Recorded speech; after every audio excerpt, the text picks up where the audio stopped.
What if your first night on the job turned into a real-life nightmare? Night Shift, 2023, the directorial debut of brothers Paul and Benjamin China, takes you on a chilling ride through a haunted motel.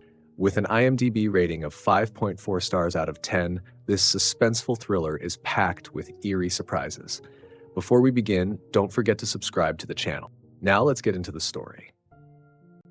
The film opens with Gwen Taylor arriving at a quiet, isolated motel and ringing the bell at the reception desk. When no one answers, she decides to look around and eventually bumps into the owner, Teddy Miles. Teddy welcomes her and explains that she'll be working the night shift. As he gives her a tour of the motel, he points out important details, including the supply room.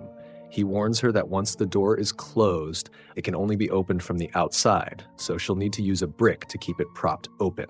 While exploring the property, Gwen also notices a sinkhole in the motel's pool, which unsettles her. Later, she expresses concern about security, being the only woman working there at night. Teddy reassures her that nothing bad has ever happened at the motel and advises her to call 911 if she ever feels unsafe. To put her at ease, he gives her money for dinner and lets her know that he'll be back in the morning at 7 a.m.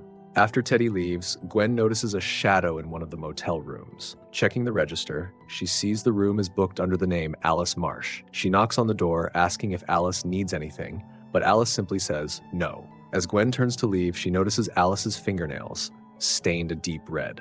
As Gwen returns to the desk, she notices a woman entering the motel. However, when Gwen walks in, the woman is nowhere to be found. After ordering food, Gwen receives a call, but no one responds. She checks and sees the call came from cabin 13 and finds the cabin empty. Moments later, she gets another call from cabin 13. This time, when Gwen answers, she hears a woman laughing, which scares her. Gwen grabs a knife and cautiously enters cabin 13. She searches the cabin but finds it empty. As she checks the landline, a woman suddenly stirs in the background. Sensing something, Gwen quickly turns around, only to find no one there. Just as she's about to leave, the landline rings, a call from the front desk. It's for you. Alice calls out to Gwen, complaining that the hairdryer is broken. As Gwen searches for a spare in the supply room, Alice asks what she saw in cabin 13.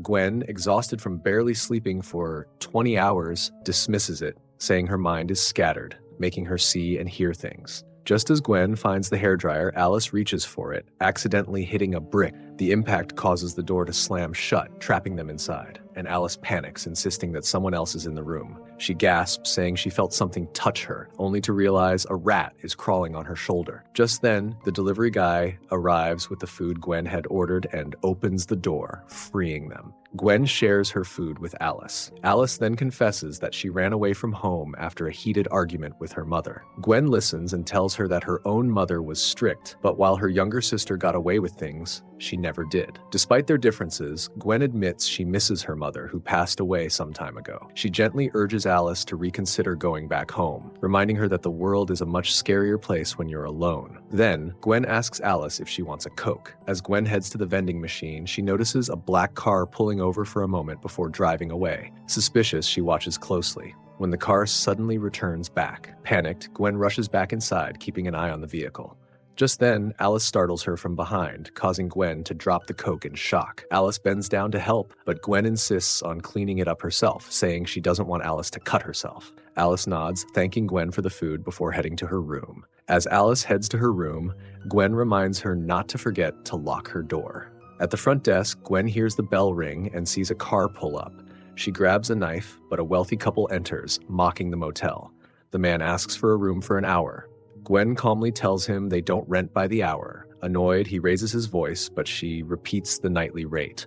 Frustrated, he throws the money at her. Gwen hands him the key. After the couple leaves, Gwen puts up a warning sign for rats in the supply room. As she walks past the pool, she looks for a sinkhole and decides to check by going in. While climbing down, the ladder suddenly breaks and she falls into the pool. Crawling out of the sinkhole toward her. Terrified, Gwen screams for help. Alice rushes over and pulls her out of the pool. Later, Alice asks Gwen what she saw. Gwen hesitates before Alice mentions that this motel is known as one of the most haunted places in the state. Just then, they hear loud laughter and see the couple leaving the motel. Gwen, still shaken, asks Alice if she noticed a car lurking around the motel. Alice says she didn't. Gwen then opens up, revealing that years ago, a man named Walton Gray broke into her home and murdered her mother and sister. She was the only survivor. He was locked up in an institution but escaped 2 days ago and found her mother's stolen necklace in her mailbox, proof that Walton was nearby. She also saw him outside the motel twice. Alice urges Gwen to call the police for her safety. Gwen nods, but reminds Alice to lock her door. As Gwen heads out, Alice tells her she'll be leaving for home in the morning. Again, Gwen sees a girl entering the motel and checks inside but finds no one. She looks at the monitor and sees the girl standing outside. When she checks through the window, she finds no one. She looks back at the monitor and the girl is gone. Suddenly, she sees the ghost walking toward her. Scared, Gwen locks herself in the room and calls Teddy, angrily asking why he didn't tell her the motel was haunted. Teddy dismisses her fears, saying the place is just a little spooky. Frustrated, Gwen tells him this will be her last shift and that she's not coming back, and then she hangs up. Then the bell at the front desk rings and Gwen finds a mysterious man standing there. He asks for a room and tells her she looks familiar. Terrified, Gwen hesitates but then gives him the price. After paying, he takes the key, but then he asks her to show him to his room. Reluctantly, Gwen agrees. Outside, she notices his car. It's the same one that had been stalking her. As she leads him to cabin room 8, she spots the scissors she left earlier. Suddenly, the man locks the door and looks out the window. Panicking, Gwen grabs the scissors and attacks him. As he struggles, the man asks, "Do you know who I am?" Gwen replies, "You're Walton Gray." But the man says he's actually Raymond Bailey, her doctor. He reveals that Gwen was under his care for 12 years at Ashford Psychiatric Facility and that she escaped 2 nights ago. Gwen refuses to believe him, insisting that he is Walton Gray, the man who killed her family. But Bailey tells her that Walton Gray never existed. She made him up. He reveals the truth. Gwen was the one who killed her own family because they mistreated and hated her. Still in denial, Gwen sees the ghosts of her family around her. Gwen notices a car outside, and Dr. Bailey tells her that he has already informed the hospital about her. In response, Gwen grabs the scissors and open your fucking mouth. Later, hospital staff arrive and see Gwen outside. As they follow her inside, she quickly locks the door behind them. Alice hears the commotion, steps outside, and sees the hospital van. She opens cabin room 8 and finds the hospital staff and Dr. Bailey dead, with Gwen standing there holding the scissors. Terrified, Alice runs back to her room and locks the door, but the power suddenly goes out. Gwen uses a spare key to enter the room. Alice rushes to the bathroom and escapes through the window. She runs to the front desk, grabs a knife and car keys, and jumps into a car. Just as she is about to drive away, Gwen smashes the window with an axe. Alice stabs her and escapes, running to the hospital van. Realizing the keys aren't inside, Alice goes back to cabin room 8 to get them from the hospital staff. As she rushes back to the van, Gwen attacks her with the axe, killing her. Later, Teddy arrives at the motel and sees bloodstains and the abandoned hospital van. He calls out for Gwen and finds her near the pool. When he asks what she's doing there, "Come over here, I'll show you," implying that Teddy was also killed that night.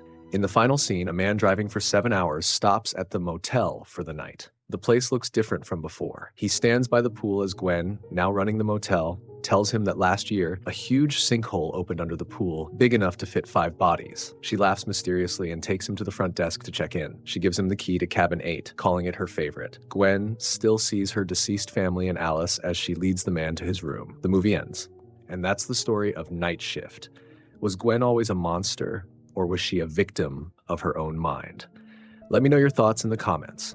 If you enjoyed this recap, don't forget to like, share, and subscribe for more chilling stories. Until next time, stay safe and be careful where you check in for the night.